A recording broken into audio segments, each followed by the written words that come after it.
Hello friend, welcome to my YouTube channel Hindi साहित्य पर आपका बहुत बहुत स्वागत है। आज हम आदिकाल से संबंधित कुछ महत्वपूर्ण वस्तुनिष्ठ प्रश्न उत्तर को देखेंगे जो किसी भी एग्जाम में जिसमें हिंदी से प्रश्न पूछे जाते हैं के लिए महत्वपूर्ण है।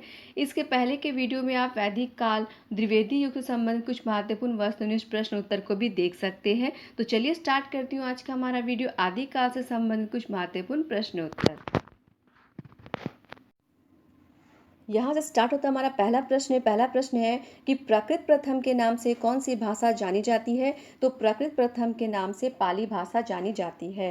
प्रश्न संख्या 2 का देखेंगे, पश्चिमी हिंदी का विकास किस अपभ्रंश से हुआ है। तो पश्चिमी हिंदी का विकास सौरसेनी अपभ्रंश से हुआ है।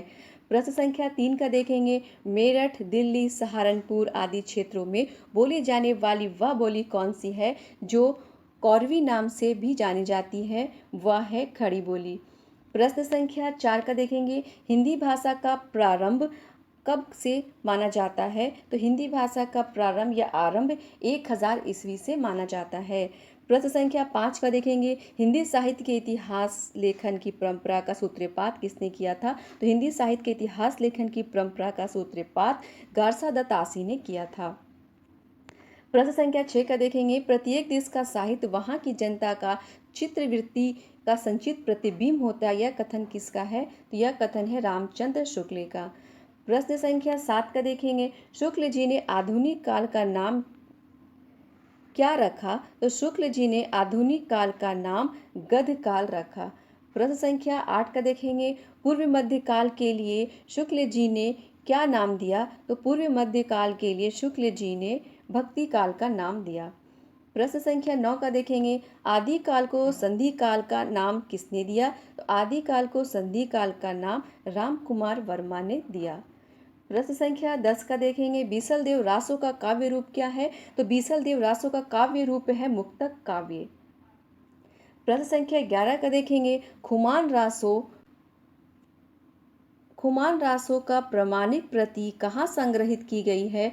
तो खुमान रासो का प्रमाणिक प्रति पुणे संग्रहालय में संग्रहित की गई है।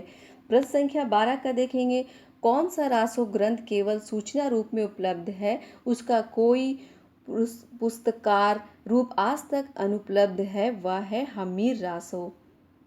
प्रश्न संख्या 13 का देखेंगे, शिव सिंह सेंगर द्वारा रचित हिंदी साहित्य का इतिहास शिव सिंह सरोज किस वर्ष प्रकाशित हुआ था। तो वह था सन 1883 ईस्वी में। प्रश्न संख्या 14 का देखेंगे, हिंदी साहित्य प्रथम महाकाव्य माना जाता है। तो हिंदी साहित्य का प्रथम महाकाव्य माना जाता है पृथ्वीराज रासो को। प्रश्न संख्या 15 का देखेंगे, आचार्य हजारी प्रसाद द्विवेदी रासो शब्द की उत्पत्ति किस शब्द से मानते हैं। तो रासक से मानते हैं। प्रश्न संख्या 16 का देखेंगे, पृथ्वीराज रासो में कितने प्रकार के छंदों का प्रयोग हुआ है। तो पृथ्वीराज रासो में 68 प्रकार के छंदों का प्रयोग हुआ है। ठीक है। प्रश्न संख्या 18 का देखेंगे, आदिकाल के साहित्य में कौन सी प्रवृत्ति नहीं पाई जाती है। तो आदिकाल के साहित्य में राष्ट्र भावना की प्रवृत्ति नहीं पाई जाती है। प्रश्न संख्या 19 का देखेंगे, एक थाली मोती से भरा सबके सर पर औंधा धरा, यह आदिकाल खड़ी बोली की पंक्ति किस कवि की है। तो यह है अमीर खुसरो की। प्रश्न संख्या 20 का देखेंगे, निम्नलिखित इतिहास ग्रंथों में से किसे सही अर्थों में हिंदी साहित्य का पहला इतिहास कहा जाएगा। तो वह है the modern vernacular literature of Hindustan. प्रश्न संख्या 21 का देखेंगे, बिसल देव रासो का प्रधान रस क्या है। तो बिसल देव रासो का प्रधान रस श्रृंगारिक रस है।